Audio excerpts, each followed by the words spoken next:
Teman-teman hebat, sekarang mari kita belajar penggunaan tanda baca.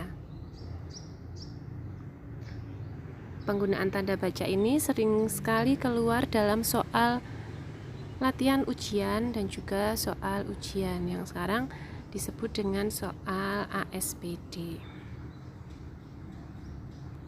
Tanda baca yang pertama adalah tanda koma. Tanda koma ini dipakai sebelum kata penghubung seperti tetapi, melainkan, dan sedangkan dalam kalimat majemuk setara. Contoh kalimatnya, saya ingin membeli kamera, koma, tetapi uang saya belum cukup, titik. Ini bukan milik saya, koma, melainkan milik ayah saya. Dia membaca cerita pendek, koma, sedangkan adiknya melukis panorama. Jadi di situ ada tanda koma. Sebelum kata tetapi, melainkan, dan sedangkan.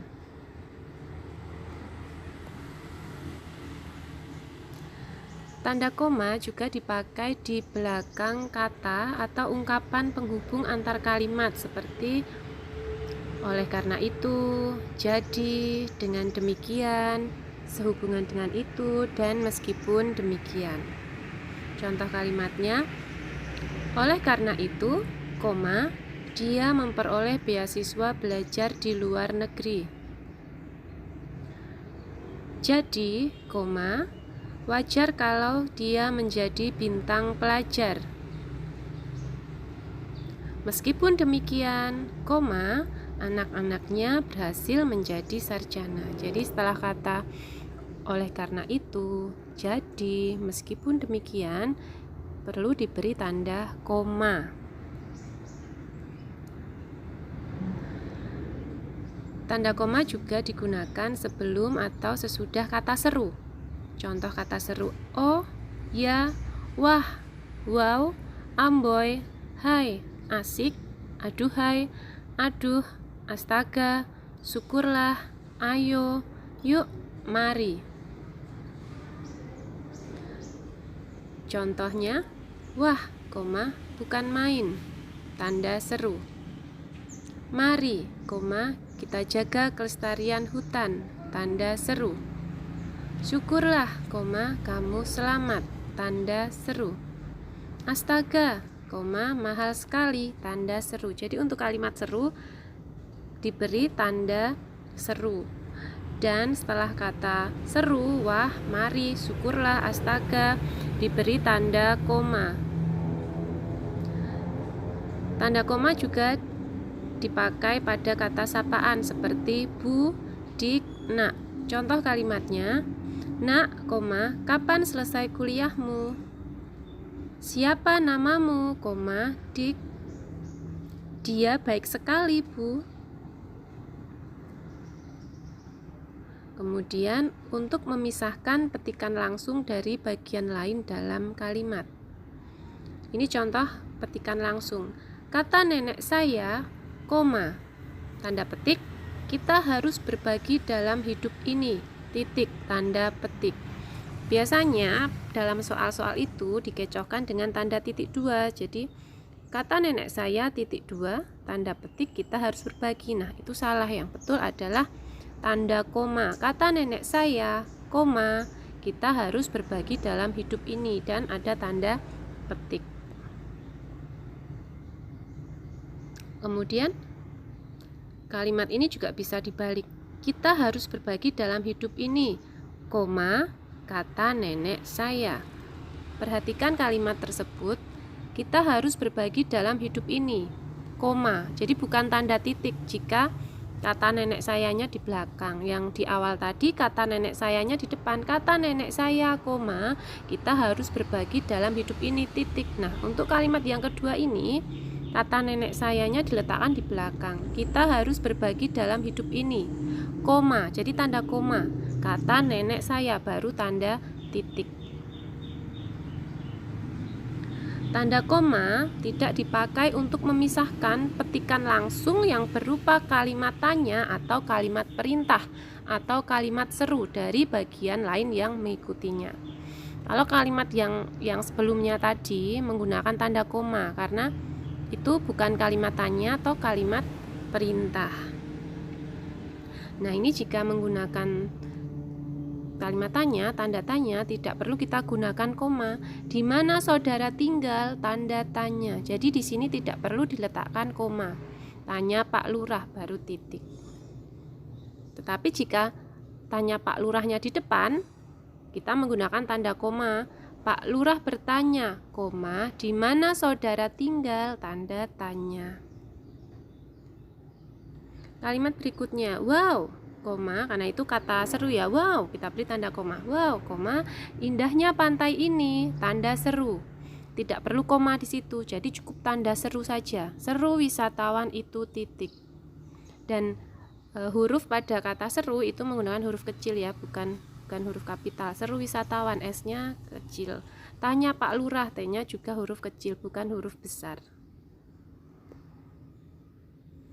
Wisatawan berseru. Jika dibalik kalimatnya, wisatawannya berseru di depan, wisatawan berseru, koma, wow, koma, indahnya pantai ini, tanda seru.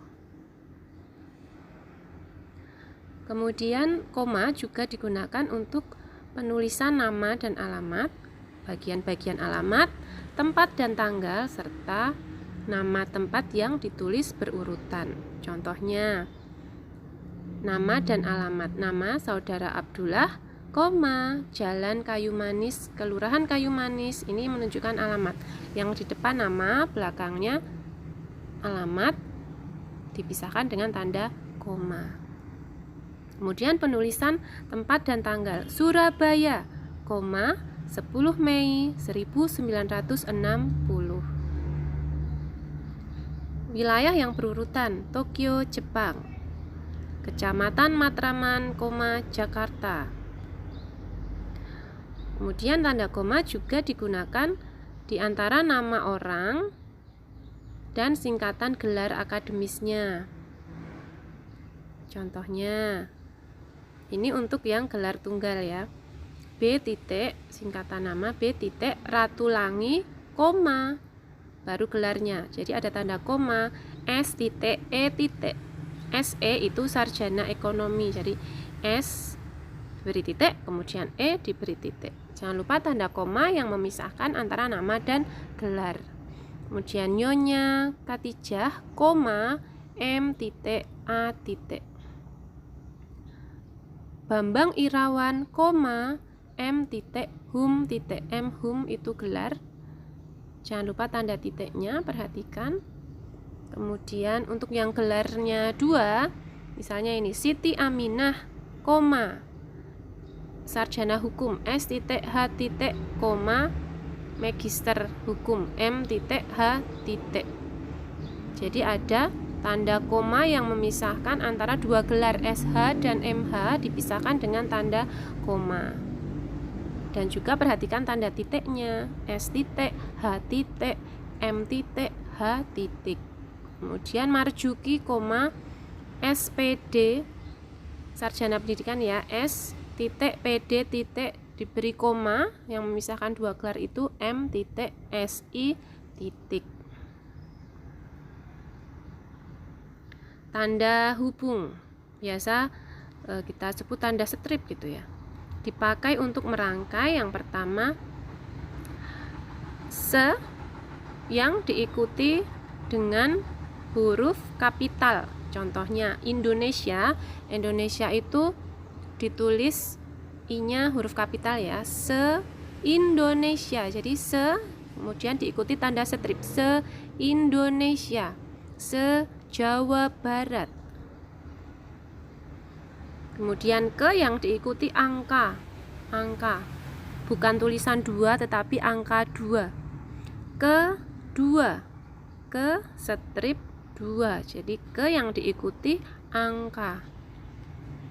Angka yang diikuti dengan an. Contohnya 1950-an, yaitu perlu tanda strip.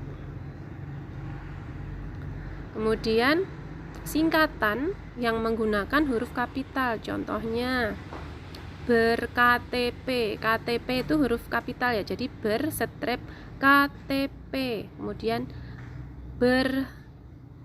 apa lagi? Oh ini, di SK-kan, di strip SK stripkan. Jadi jika huruf kapital itu perlu diberi tanda strip, misalnya ber-KTP itu ya.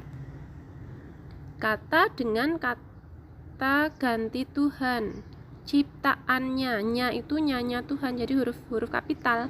Ciptaan stripnya, rahmat strip mu, munya itu munya Tuhan, kata ganti Tuhan.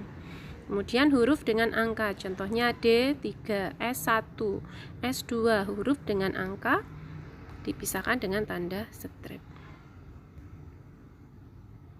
Kemudian kata ganti kumunya yang diikuti dengan singkatan huruf kapital, KTP-mu, SIM-nya, STNK-ku, itu ada tanda strip. Singkatan dengan huruf kapital. Kemudian di antara dua bilangan, tanggal atau tempat yang berarti sampai dengan atau sampai ke.